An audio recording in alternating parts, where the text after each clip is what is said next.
इस क्लास में हम लोग पूरी मैक्रो का रिवीजन करने वाले हैं। पहला रिवीजन जो रहेगा वो डिटेल रिवीजन रहेगा। डिटेल रिवीजन का मतलब ये है कि आपको हर एक टॉपिक को डिटेल में पढ़ाया जाएगा। एवरी टॉपिक, मतलब मनी एंड बैंकिंग जो चैप्टर हमारा आ रहा है उस टॉपिक के हम एक एक टॉपिक को पिक करेंगे और उसको डिटेल में पढ़ेंगे थोड़ा थोड़ा, ठीक है। और दूसरा जो हमारा चैप्टर है जिसका नाम है गवर्नमेंट बजट, उसको भी हम डिटेल में एक टॉपिक पिक करेंगे और फिर उसको डिटेल में पढ़ेंगे। फिर बीओपी टॉपिक पिक करेंगे, डिटेल में पढ़ेंगे। And finally forex topic pick करेंगे, डिटेल में पढ़ेंगे। तो ये रिवीजन वो बच्चों के लिए है जो बच्चे मेरे से ऑलरेडी पहले से क्लास ले चुके हैं, उनको ये रिवीजन पूरा समझ में आएगा। और जो लोग नहीं ले हुए हैं उनको ये रिवीजन कोई काम का नहीं है, ठीक है। और मेरे नोट्स आपके सामने होना चाहिए, तभी ये जो वीडियो रिकॉर्ड हो रही है उस वीडियो का फायदा आपको तभी होगा जब ये नोट्स मेरे सामने होंगे।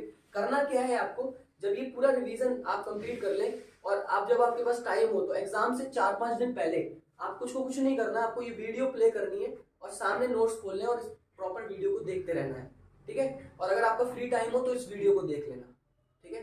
तो शॉर्ट फास्ट ट्रैक रिवीजन नहीं रहेगा, ये डिटेल रिवीजन रहेगा। चलिए शुरू करते हैं। सबसे पहला चैप्टर जो है उसका नाम है मनी एंड बैंकिंग, जिसमें सबसे पहली यूनिट है मनी। मनी चैप्टर में जो टोटल टॉपिक्स हैं जो हमें पढ़ने हैं, सबसे पहले मैं टॉपिक्स बताता हूं। सबसे पहला टॉपिक है बार्टर सिस्टम और उस बार्टर सिस्टम के ड्रॉबैक्स। बार्टर सिस्टम जब खत्म हो जाता है तो आता है मनी, फिर मनी के टाइप्स, मनी की डेफिनेशन और मनी के टाइप्स, फिर मनी के फंक्शंस। और मनी के जो टाइप्स है उसका मैं बड़ा वाला चार्ट है, अगर आपको ध्यान हो तो उस बड़े वाले चार्ट में on the basis of nature and on the basis of value, जिसमें इंट्रिंसिक वैल्यू और फेस वैल्यू का कंपैरिजन होता है, ठीक है, बड़ा वाला चार्ट। एंड फाइनली फिर हम पढ़ते हैं सप्लाई ऑफ मनी। और सप्लाई ऑफ मनी के measures M1, M2, M3, M4। Supply of money कौन कैलकुलेट करता है, ये सारी चीजें। तो इन टॉपिक्स में ये पूरा चैप्टर खत्म हो जाता है, ठीक है। कौन कौन से टॉपिक्स है मैं आपके सामने लिख देता हूं। सबसे पहला टॉपिक आपको मनी में पढ़ना है बार्टर सिस्टम। आप सब लोगों को बोलना है बार्टर सिस्टम। फिर इसके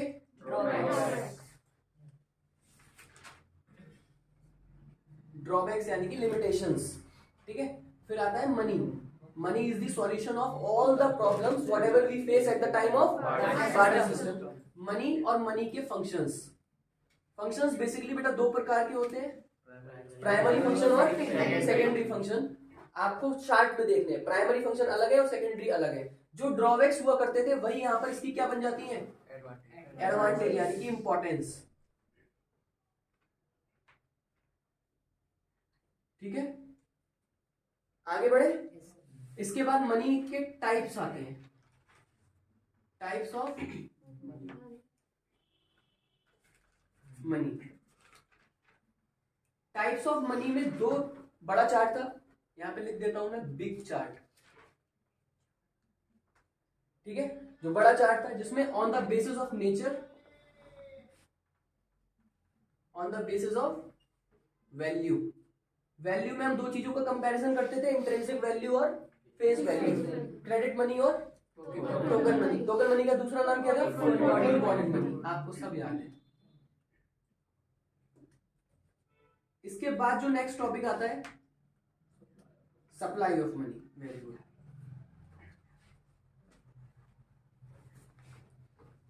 इसमें वो ये पूछ सकता है what is supply of money, जिसमें सबसे बड़ा सवाल अब तक का देखा हुआ है स्टॉक कॉन्सेप्ट है।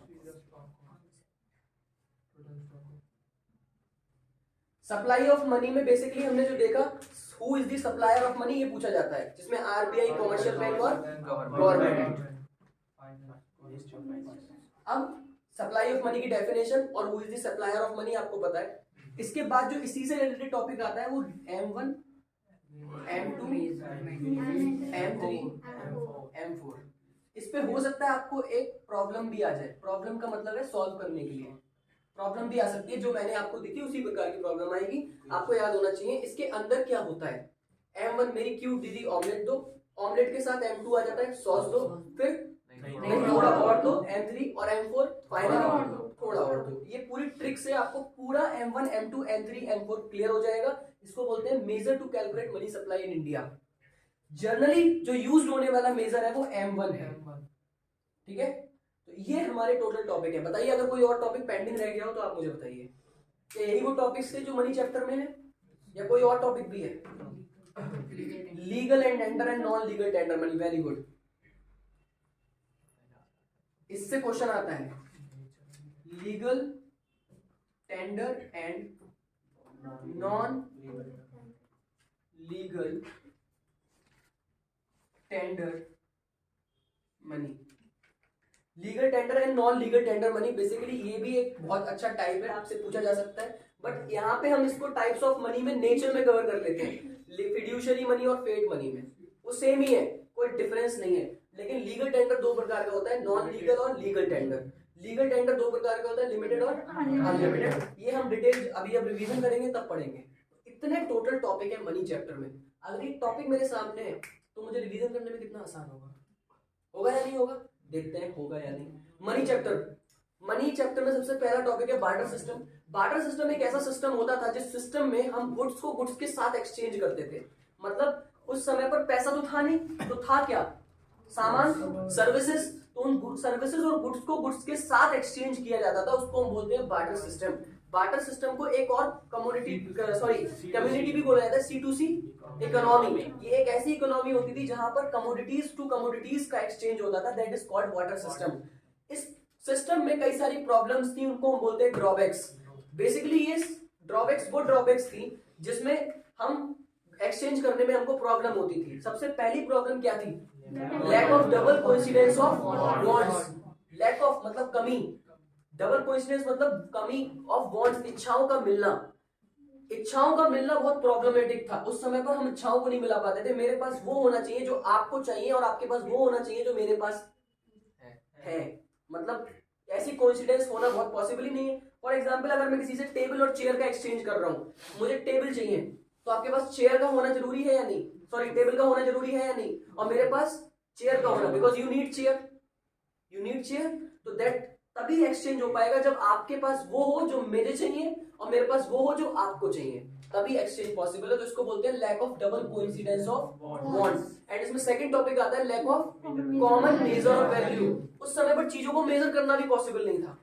ये एक ऐसा प्रॉब्लमेटिक सिचुएशन थी जहां पर हम चीजों की वैल्यूज को मेजर नहीं कर पाते थे, because we don't have money. हम पैसा था ही नहीं, हम मेजर किस चीज में करें? क्या हम किलो में मेजर करें? क्या हम लीटर में मेजर करें? लीटर किलो उस समय था, लेकिन उस समय पैसा नहीं था। तो पैसे में हर चीज को मेजर किया जा सकता है, लेकिन उस समय पर पैसा नहीं था। तो ये बहुत बड़ी प्रॉब्लमेटिक सिचुएशन थी। तो इसमें होता क्या था कि बेसिकली हम जो भी चीजें हम एक्सचेंज कर रहे हैं, फॉर एग्जाम्पल हम टेबल और चेयर एक्सचेंज कर रहे हैं, तो टेबल यार आज के समय पर ज्यादा वैल्यू रखती है, लेकिन चेयर कम वैल्यू रखती है। तो आज के समय पे कोई व्यक्ति टेबल और चेयर को एक्सचेंज नहीं करेगा, लेकिन उस समय पर हो जाती थी। तो उस समय पर लोगों की जेबें कटती थी, राइट। नेक्स्ट थर्ड लिमिटेशन जो थी वो क्या थी? Difficulty in deferred payment. Deferred payment को दूसरा नाम फ्यूचरिस्टिक, और तीसरा नाम कॉन्ट्रैक्चुअल पेमेंट। 3 नामों से आ सकता है ये सवाल। कॉन्ट्रैक्चुअल पेमेंट, फ्यूचरिस्टिक पेमेंट और डेफर्ड पेमेंट। डेफर्ड पेमेंट का मतलब होता है किसी भी पेमेंट को टालना, यानी कि liability. This is called liability. लेकिन लायबिलिटी तभी अराइज होगी ना जब पैसा होगा। भाई पैसे में तो लायबिलिटीज अराइज होती है, पैसा ही खत्म कर दिया तो लायबिलिटीज किस बात की? फॉर एग्जाम्पल आप मेरे पास और आपने बोला कि सर मुझे 3 महीने में इकोनॉमिक्स कवर करनी है, तो मैंने कहा ठीक है मैं आपको 3 महीने में इकोनॉमिक्स पढ़ाता हूँ और कॉन्ट्रैक्ट करते हैं कि हम आपको 4000 रुपए में इकोनॉमिक्स पढ़ाएंगे। क्या बार्टर सिस्टम में ही पॉसिबल था? बार्टर सिस्टम में 3 महीने बाद आप क्या देते? गेहूं, आटा, चावल, ये तो चीजें देते। मैंने सर्विस दी, आपने गेहूं, आटा, चावल दे दी, लेकिन उस समय पे गेहूं, आटा, चावल का मैं क्या करता मैं गेहूं, आटा, चावल का खाता या कुछ करता, लेकिन क्या पता मुझे गेहूं, आटा, चावल की उस समय नीड नहीं हुई।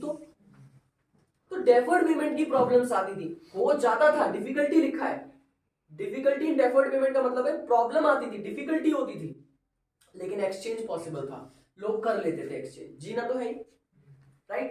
And finally last point is lack of storage of value. क्या हम उस समय पे चीजों को स्टोर कर पाते थे? No, we can't store things. हम चीजों को उस समय पर स्टोर नहीं कर पाते थे। स्टोर करना बहुत डिफिकल्ट हो जाता था, क्योंकि हमारे पास गुड्स होती थी, और गुड्स पेरिशेबल नेचर की भी होती हैं। पेरिशेबल का मतलब होता है जिनकी लाइफ ज्यादा समय की नहीं है, ज्यादा समय की लाइफ नहीं है, उसको हम बोलते हैं पेरिशेबल नेचर की गुड्स, ठीक है। अगर आप लोगों का फोन साइलेंट नहीं है तो अभी कर दीजिए, वरना मैं उठा के बाहर फेंक दूंगा, ठीक है? तो आप अपना साइलेंट कर दीजिए फोन, क्योंकि बीच में नहीं बटना चाहिए। टाइम हमें पूरा क्लास रिवाइज करना है, तो इसका मतलब समय लगेगा आज। अब आज आप जेल में बंद हैं, ठीक है? चलिए आगे बढ़ते हैं। तो ये हमारा ड्रॉबैक हो गया, ड्रॉबैक कंप्लीट हुए, वाटर सिस्टम आपको समझ में आया। नेक्स्ट टॉपिक आता है मनी। मनी होता क्या है बेसिकली? यार वाटर सिस्टम को खत्म करने के लिए मनी आया। Water system is a problem और मनी इज अ सॉल्यूशन। तो money is the solution of all the problem whatever we face at the time of water system. क्या हम lack of double coincidence of bond जो हम face करते थे, क्या money के आने से अब वो फेस करते हैं? नो। क्या हम lack of common measure of value वाली प्रॉब्लम जो फेस करते थे, क्या मनी के आने से अब वो फेस करते हैं? No, definitely no. क्या हम जो प्रॉब्लम फेस करते थे जिसका नाम है डिफिकल्टी इन डेफर्ड पेमेंट, क्या वो हम फेस अब करते हैं? No, definitely no. And finally last point जो बचता है, क्या हम आज के समय पे चीजों को स्टोर कर सकते हैं? आज के समय पे वेल्थ को स्टोर किया जाता है। लोगों के पास बहुत संपत्ति होती है, लोग गाड़ी, बिल्डिंग, बंगला, शेयर्स, इक्विटी, बहुत सारी चीजों को स्टोर करते हैं। क्यों? क्योंकि आज के समय पे पैसा है। करेक्ट? तो मनी के आने से जो भी problems whatever we face at the time of barter system, these become the solution after money will come into the picture, right? तो मनी जो चैप्टर है, मनी जो बेसिकली है, मनी की एक डेफिनेशन है बड़ी अच्छी। Money is a generally accepted as a medium of exchange. It is what? Medium of exchange. आज के समय पर अगर आप कोई भी चीज खरीदते हो तो वो एक मीडियम, उसके पीछे का मीडियम क्या है? पैसा। पैसे के बिना आप कुछ चीज नहीं खरीद पाते हो। अगर आप जनरली लाइफ में देखते हो तो पैसे के बिना आप कोई चीज खरीद पाते हो क्या? इट इज नॉट पॉसिबल कि आप पैसे के बिना खरीद पाओ। तो money basically help you to exchange goods and services, right? हम आप गुड्स एंड सर्विसेज को एक्सचेंज करने में प्रॉब्लम नहीं होता है आज के समय पे पैसा आने के बाद। तो money is generally accepted as a medium of exchange of goods and services and also help us to store wealth या फिर डेफर्ड पेमेंट, इसमें हेल्प करता है। तो मनी के दो फंक्शन होते हैं बेसिकली, एक तो प्राइमरी और एक सेकेंडरी। प्राइमरी फंक्शन का मतलब है कि ऐसी चीजें जो प्राइमा फिसाई है, प्राइमा फिसाई मतलब पहले आती है पिक्चर में। जैसे आप, इसका बेस्ट एग्जांपल ये है कि आपके पास एक डॉलर पड़ा है और आप डॉलर को लेके इंडियन मार्केट में पहुंच गए, तो क्या डॉलर इंडियन मार्केट में चल पाएगा? No, dollar is not the currency of India, the Indian currency is rupee. You can only make transaction in rupee. तो जो मनी की जो डेफिनेशन है, it is applicable in India in terms of rupee. यहां पर रूपी को पैसा बोला जाता है, डॉलर को नहीं। करेक्ट? बात समझ में आ रही है? तो जनरली एक्सेप्टेड जो वर्ड है उससे हमारे कुछ दो फंक्शंस निकले हैं। आप बताइए, प्राइमरी फंक्शन दो होते हैं। पहला medium of exchange, generally accepted as a medium of exchange, है दूसरा कॉमन मेजर ऑफ वैल्यू। क्या यही दो प्रॉब्लम थी? Lack of double coincidence of bond का सॉल्यूशन क्या है?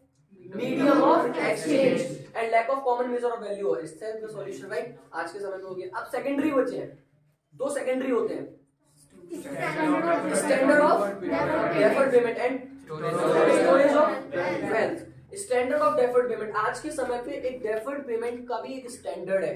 आज के समय पे आप डेफर्ड पेमेंट के स्टैंडर्ड, मतलब money is a standard for the deferred payment. किसी को आप आश्वासन देते हो कि मैं 3 महीने बाद तेरे को 3000 रुपए दूंगा, क्योंकि पैसा है तभी तो दोगे, पैसा नहीं होता तो कहां से देते? उस समय पर आश्वासन चलता क्या?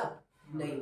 तो दैट्स द प्रॉब्लम। क्या आज के समय पे स्टोरेज ऑफ वेल्थ हो जाता है? यस। तो हमने फंक्शंस को भी देखा और यही क्या है इसकी इंपॉर्टेंस। तो फाइनली अब आते हैं हम types of money. Types of money में सबसे पहले पढ़ेंगे legal tender and non legal tender money. Legal tender money वो मनी होता है जो किसी गवर्नमेंट इंस्टीट्यूट यानी कि ministry of corporate affairs and RBI के द्वारा सैंक्शन किया जाता है।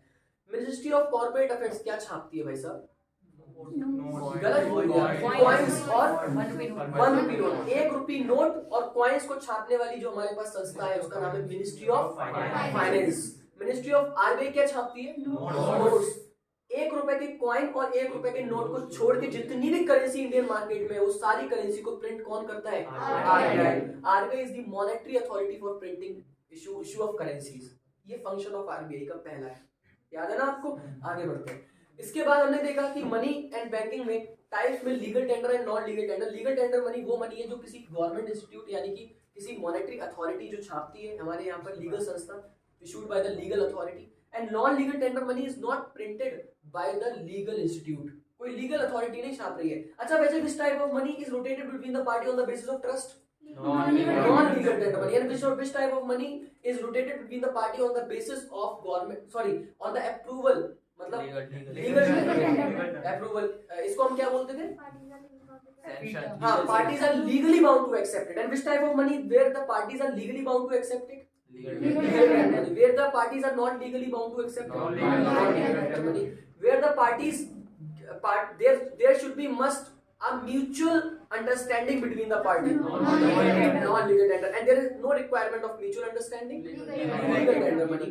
And where the government institute itself authorize the currency, ये करेंसी मार्केट में चल जाएगा.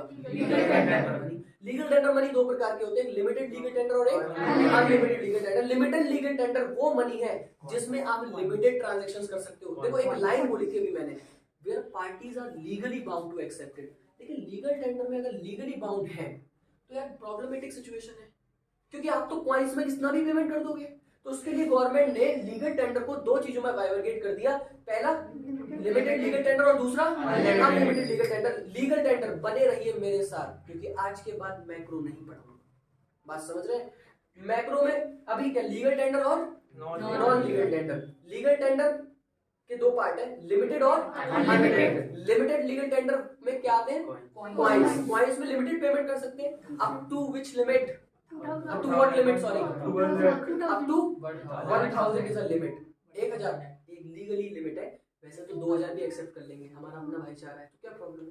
ठीक है, तो 2000 भी एक्सेप्ट कर सकते हैं, लेकिन इसका मतलब ये नहीं है सिक्के दे देंगे. ठीक है, सिक्के ही देंगे. तो लीगल टेंडर अनलिमिटेड में कितना भी कर सकते हैं, कोई लिमिट है क्या? 2 करोड़ देना है तो. नॉन लीगल टेंडर मनी क्या है ये? एग्जाम्पल बताइए आप. प्रॉमिसरी नोट्स, चेक्स, बॉन्ड्स, जितनी भी चीजें जो लीगली ऑथराइज्ड किसी इंस्टीट्यूट ने इशूड नहीं की है. आगे बढ़ जाते हैं इसके साथ. हमने लीगल टेंडर मनी पढ़ा. अच्छा बताइए, लीगल टेंडर मनी का दूसरा नाम क्या है? Paid money is the name of legal tender money. Legal tender money, the name of legal tender money is paid money. Types of money में आने paid money. ठीक है, और इसका नाम fiduciary money. paid money. अब बताइए मुझे, paid और fiduciary में से बताना है.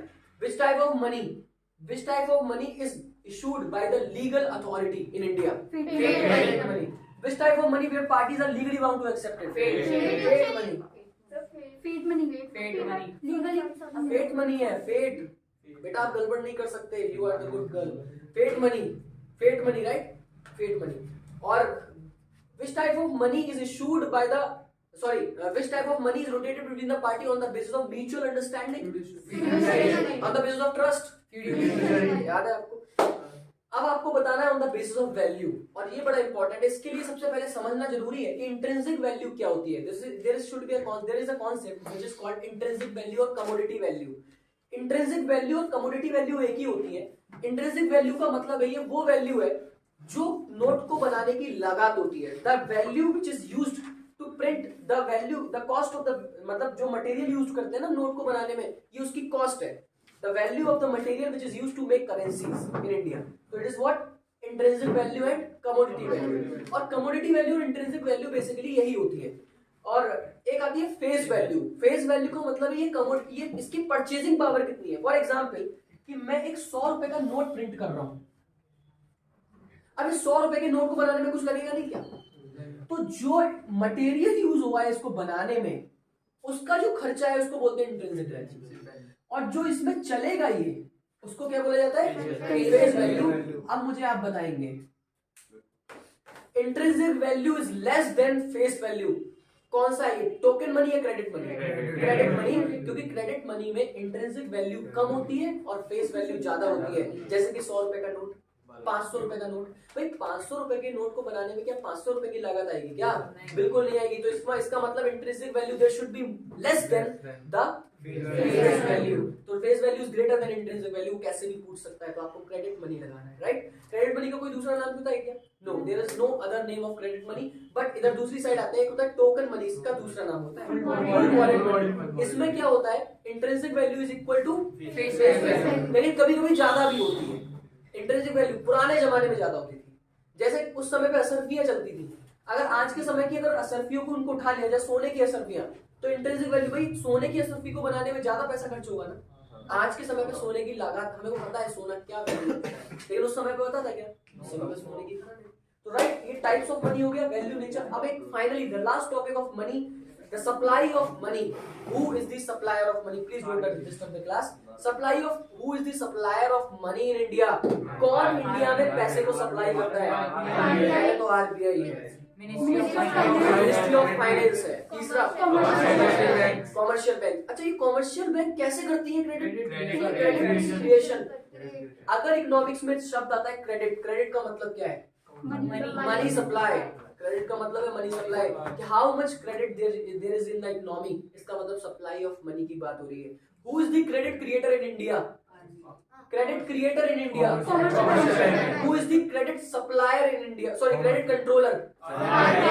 कंट्रोल कौन करता है? आरबीआई। सप्लाई कौन करता है? Commercial bank. गवर्नमेंट को आपने बोला था, अभी बोला था ministry of corporate affairs, sorry ministry of finance. ये मिनिस्ट्री ऑफ फाइनेंस जो वर्ड आपने बोला, ये कैसे सप्लाई करता है, जरा थोड़ा बताएंगे? कॉइंस और नोट्स, नोट को सप्लाई करता है। सर, क्या कॉइंस और नोट्स मनी की सप्लाई में काउंट नहीं होते?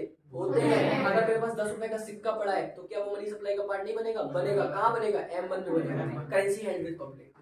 सी, करेंसी हैंड विद पब्लिक, तो बनेगा। करेक्ट। तो सप्लाई ऑफ मनी का मतलब क्या है? It is a total stock available at a particular period of time या पॉइंट ऑफ टाइम?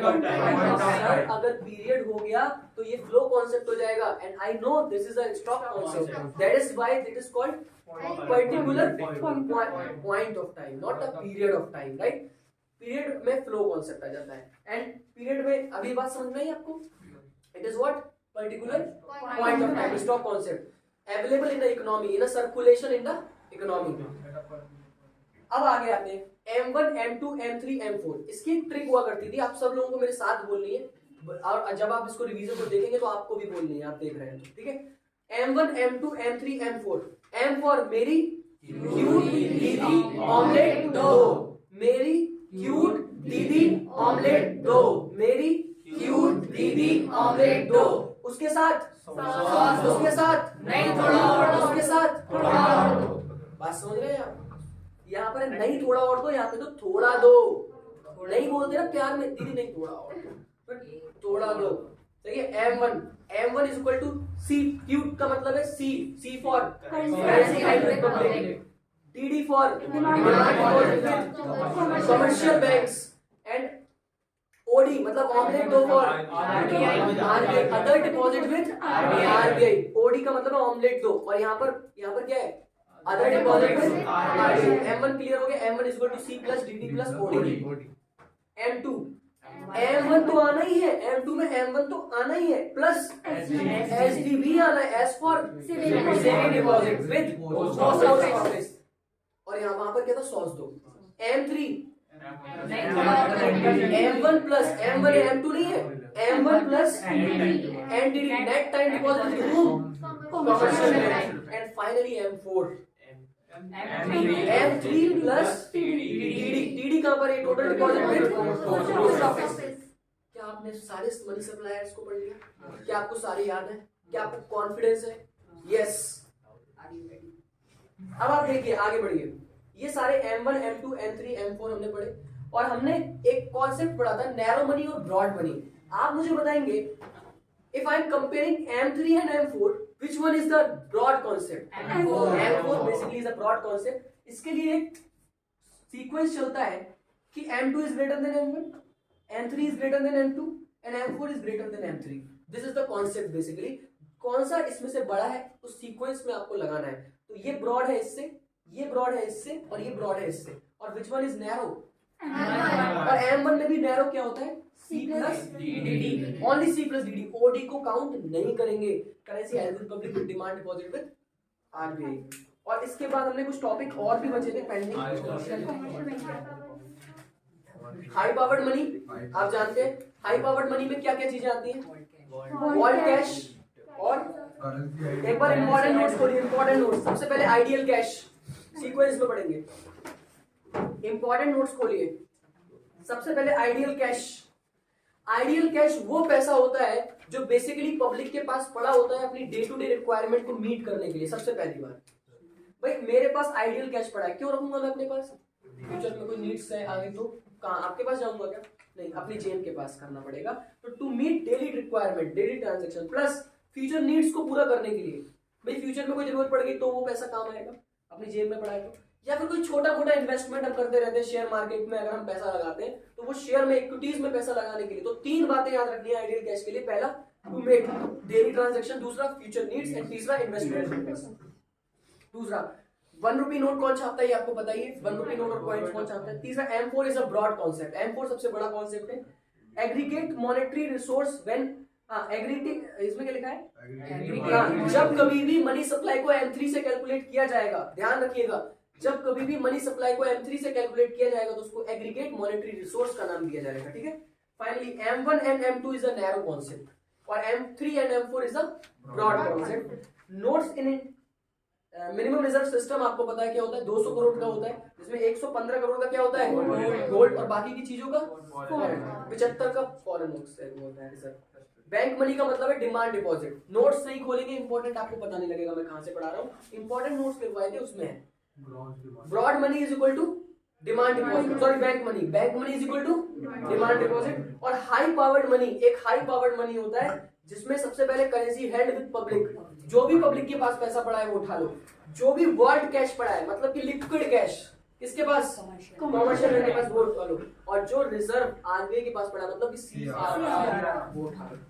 और भी कोई कॉन्सेप्ट इसमें, हाँ, ग्रॉस डिमांड डिपॉजिट और नेट डिमांड डिपॉजिट, ये बड़ा अच्छा कॉन्सेप्ट है, इससे सवाल आने के चांसेस बढ़ जाते हैं क्योंकि ये टॉपिक एक नया टॉपिक है। ग्रॉस डिमांड डिपॉजिट में क्या होता है और नेट डिमांड डिपॉजिट में क्या होता है। ग्रॉस डिमांड डिपॉजिट जो होता है ये इंटर बैंक ट्रांजैक्शंस को इंक्लूड करता है, क्लेम्स को, इंटर बैंक क्लेम को इंक्लूड करता है, और net demand deposit inter claims को इंक्लूड नहीं करता है। तो ये रिवीजन का मैंने डिटेल में आपको तब पढ़ाया था, और जिसको नहीं पता वो आप रट लीजिए, ठीक है। तो इसी के साथ हमने ये कर दिया, इसको स्टॉप करो।